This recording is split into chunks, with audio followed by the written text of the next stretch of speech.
10 farming machines that failed so bad, they were erased from history.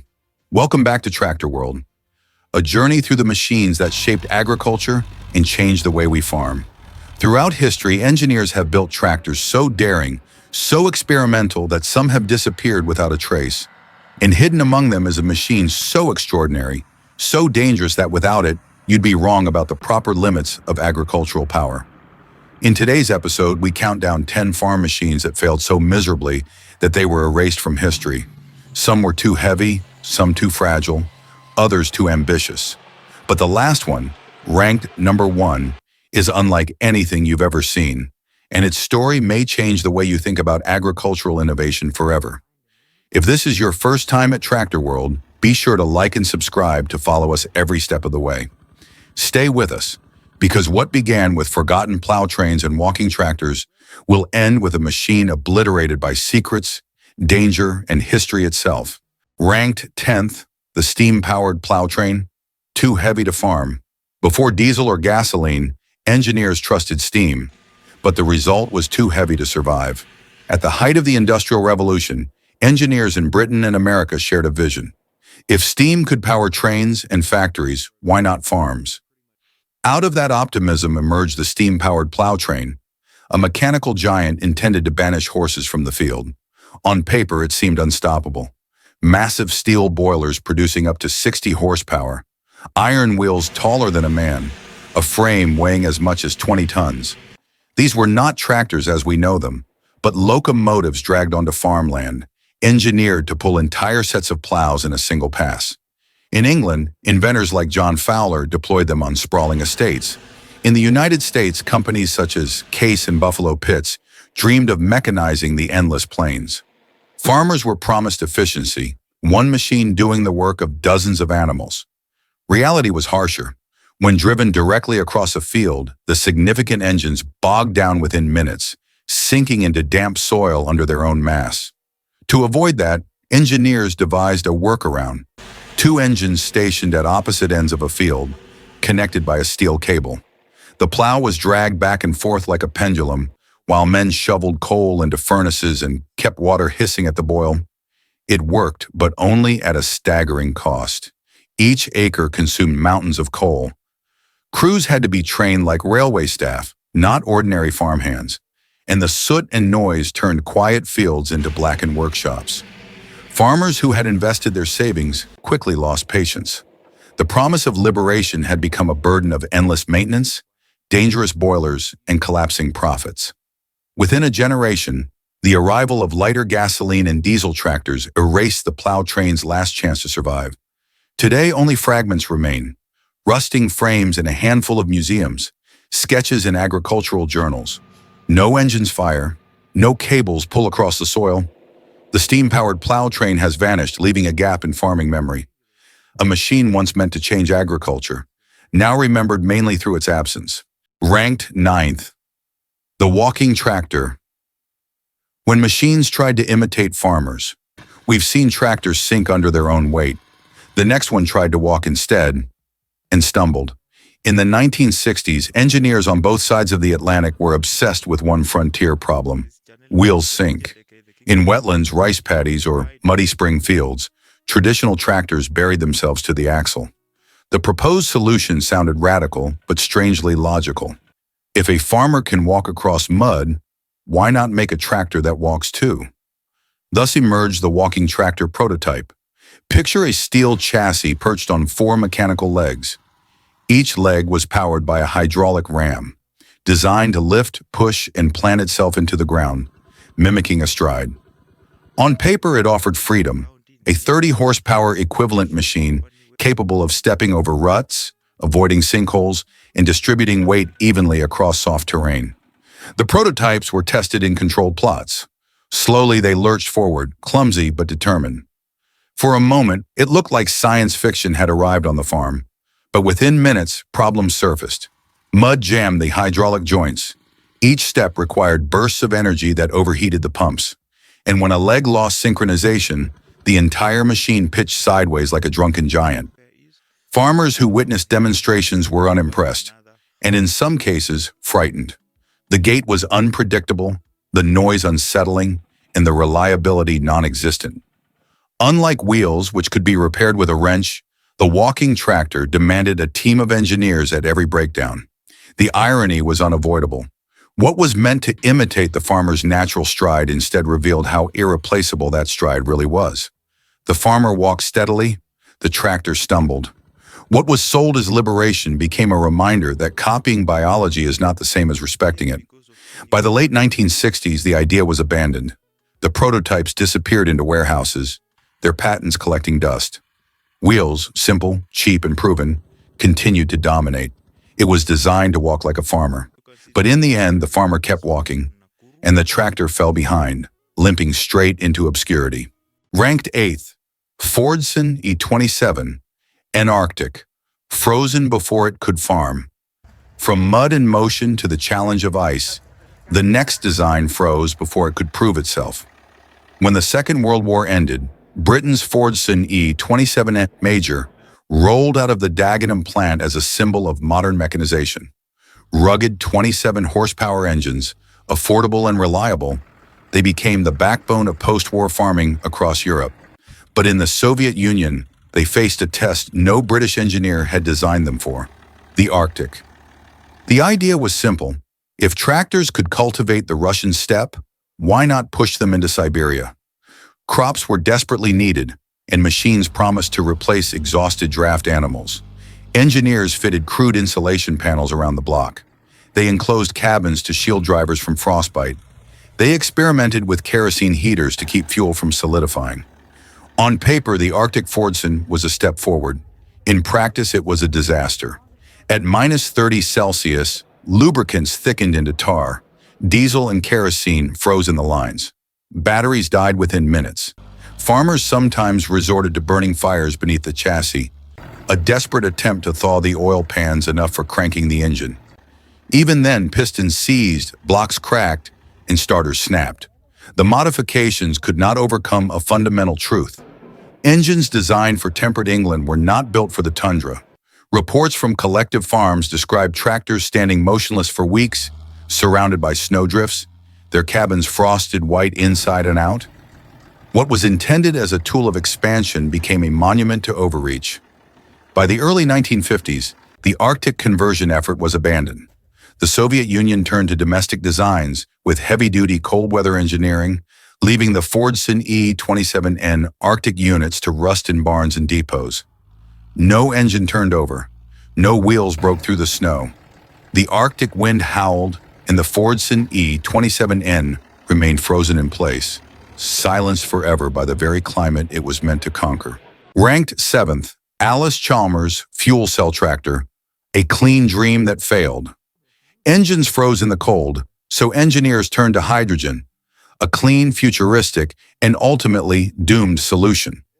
In 1959, the Allis-Chalmers manufacturing company stunned the agricultural world.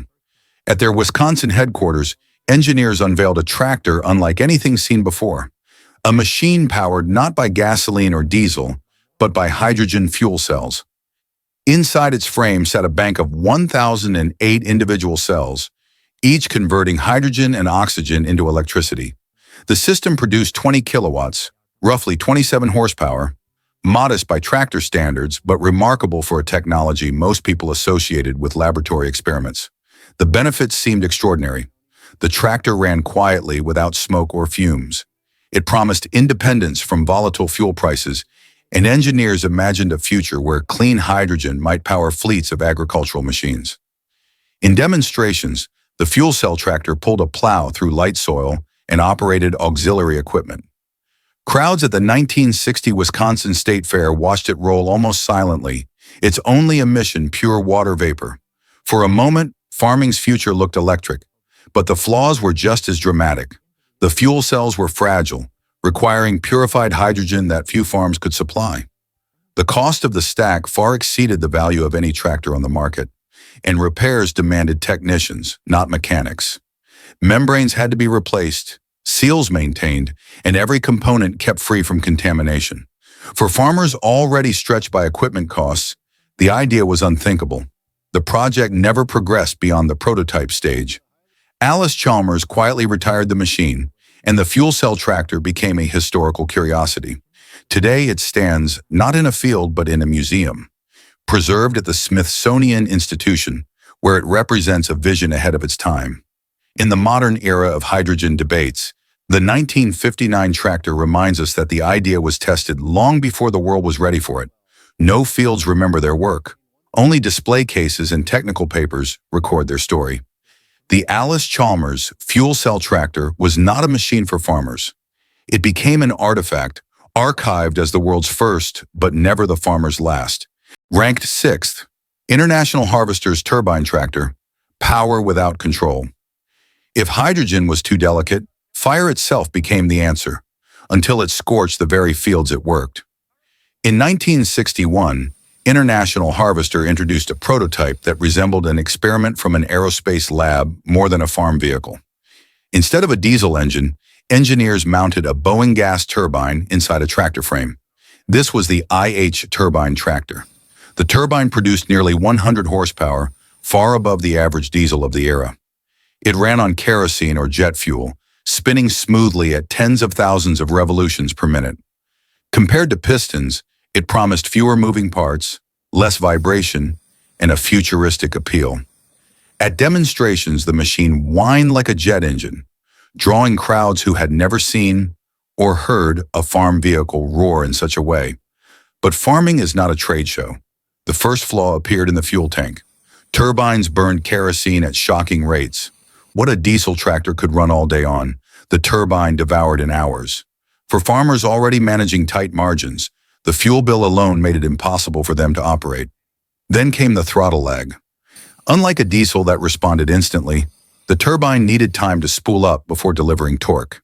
In fieldwork, where speed adjustments are constant, the delay made plowing awkward and even dangerous. The most visible failure, however, was the exhaust. The turbine's jet blast reached hundreds of degrees, shooting out the rear like a furnace.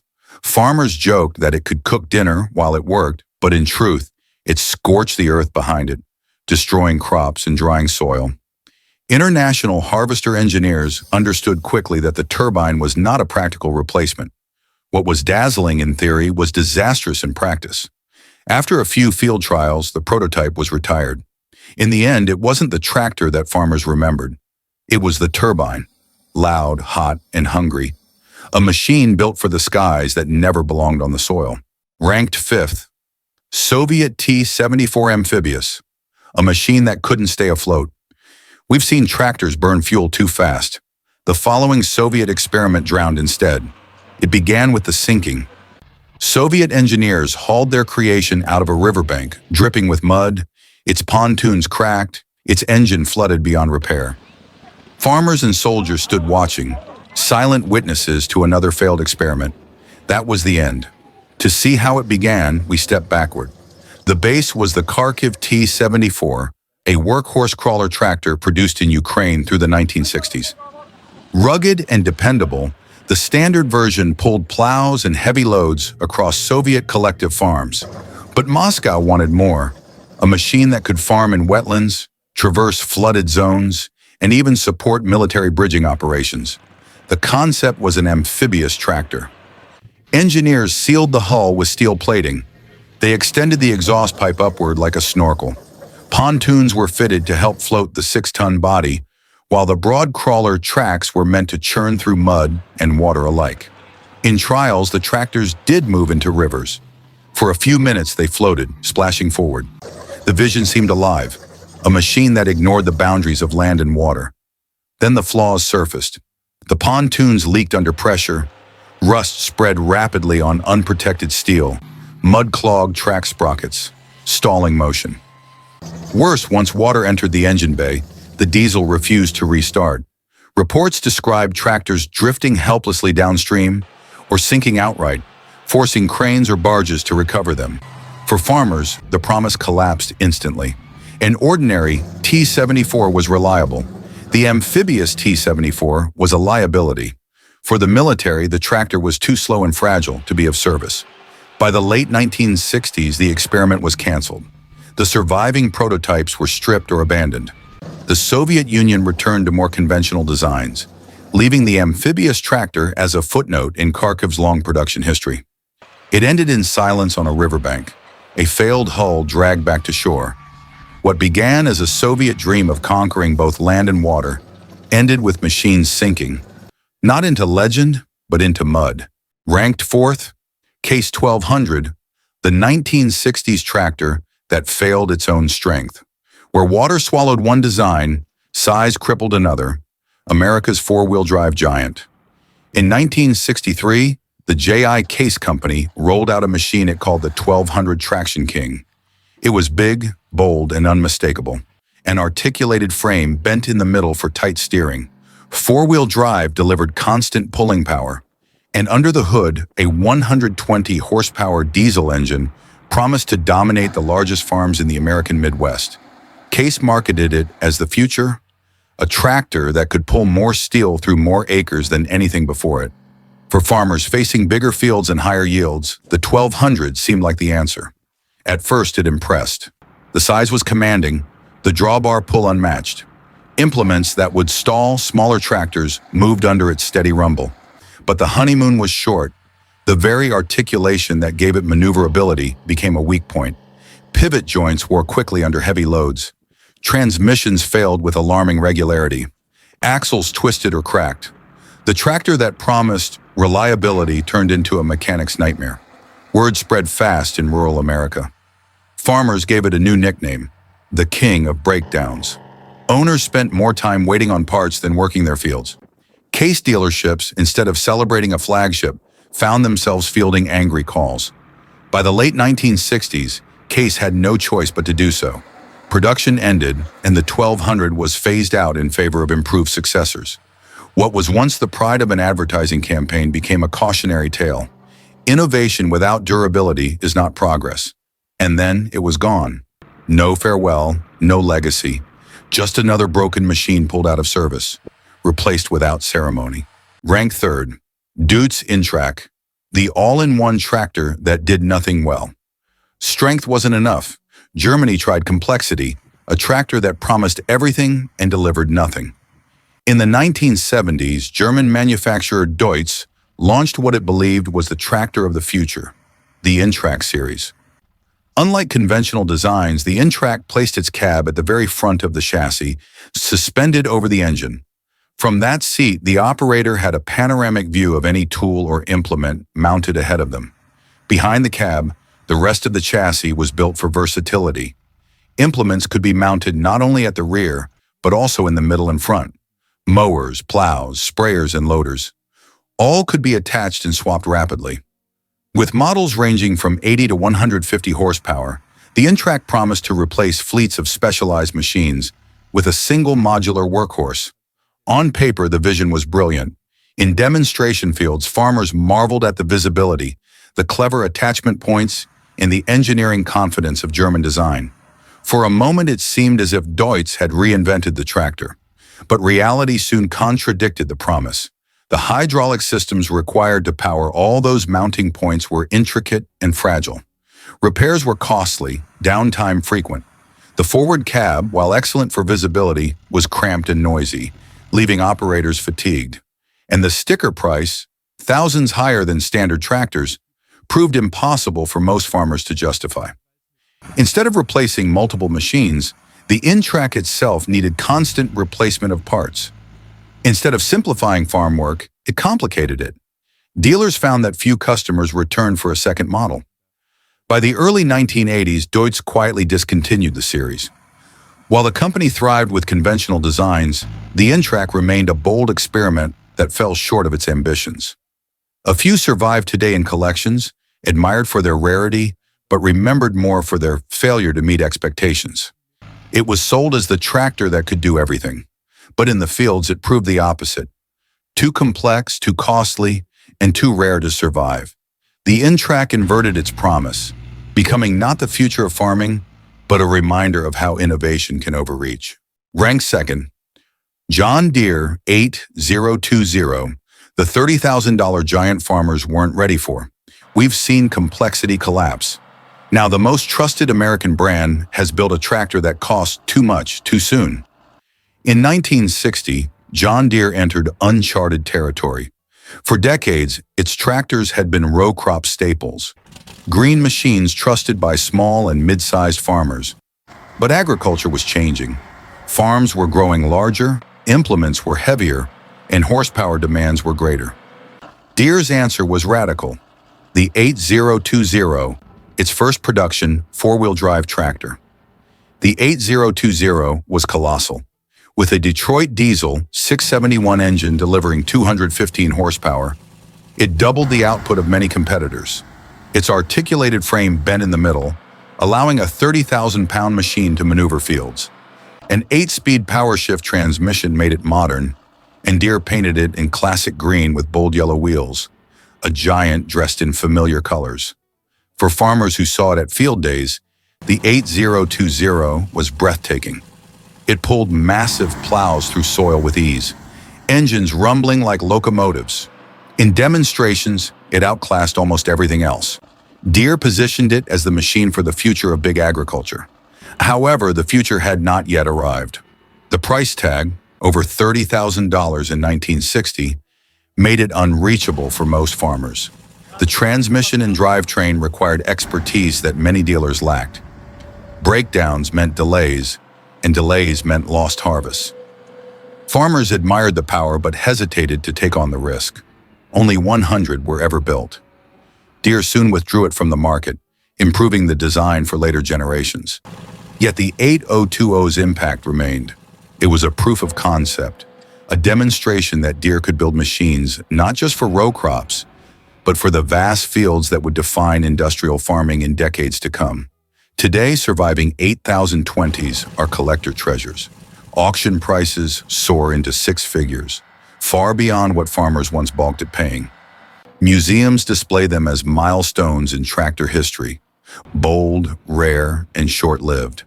It did not till millions of acres. It did not define an era. But the John Deere 8020 is remembered through archives, collections, and auction blocks. A tractor too far ahead of its time, preserved in history rather than in the fields. In first place, Belarus MTZ, nuclear prototype, too dangerous to exist. We've seen machines that are too heavy, too fragile, and too costly, but this last one was too dangerous. So dangerous, it was nearly erased from history. In the fever of the 1950s nuclear race, the Soviet Union dreamed of applying atomic power to everything. Submarines, icebreakers, bombers, and, in one of the most radical proposals, even tractors. The idea originated at the Belarus MTZ tractor plant and its supporting institutions. Engineers imagined a massive crawler capable of plowing Siberia's frozen soil or opening farmland in the Arctic. Instead of refueling with diesel, it would carry its own miniature reactor, which would power turbines and hydraulic systems for months at a time. The theory was compelling. Nuclear fuel was compact, energy-dense, and promised independence from fragile supply chains. A tractor that could run indefinitely without fuel trucks seemed like a tool of conquest, both for agriculture and for Soviet prestige. Design studies proposed a power range of 300 to 500 horsepower, an armored cab to shield operators, and thick radiation shielding around the reactor core. Drawings showed enormous crawler frames bristling with ducts and cooling towers. It looked more like a tank than a farm implement. But as engineers moved from paper to prototypes, the flaws became undeniable. Radiation shielding made the design impossibly heavy. Reactor miniaturization lagged far behind expectations, and the thought of a meltdown in a farm field, or worse, a populated village, was unthinkable. Even within the Soviet system, where risk was tolerated, this was too much. By the late 1950s, the nuclear tractor program disappeared. No photographs of a working unit survive. Reports suggest test rigs may have been built, but full vehicles were never deployed. Official documents were classified, later buried, or destroyed. For decades, even specialists doubted the project had existed at all. Yet fragments remain: declassified Soviet papers, scattered accounts from Kharkiv engineers, Cold War Western intelligence reports noting atomic agricultural vehicles. Enough evidence to show it was more than rumor. but far less than proof of a real machine. What remains of the Belarus nuclear tractor is not steel or fuel, but paper. Secret reports, scattered diagrams, whispered recollections. Its legacy exists only in archives. A machine erased from fields and from memory, remembered as the Soviet tractor too dangerous to be real. And so ends our countdown of the 10 farming machines that promised greatness, but delivered failure. Each was built with ambition, each left behind lessons. But some were erased so completely that only fragments of memory remain. The story of farming is not only about progress, but also about experiments that went too far, too soon, or in the wrong direction. And sometimes, those forgotten failures tell us more than the successes we still use today. If you've enjoyed this journey through the lost chapters of agricultural history, we invite you to stay with Tractor World.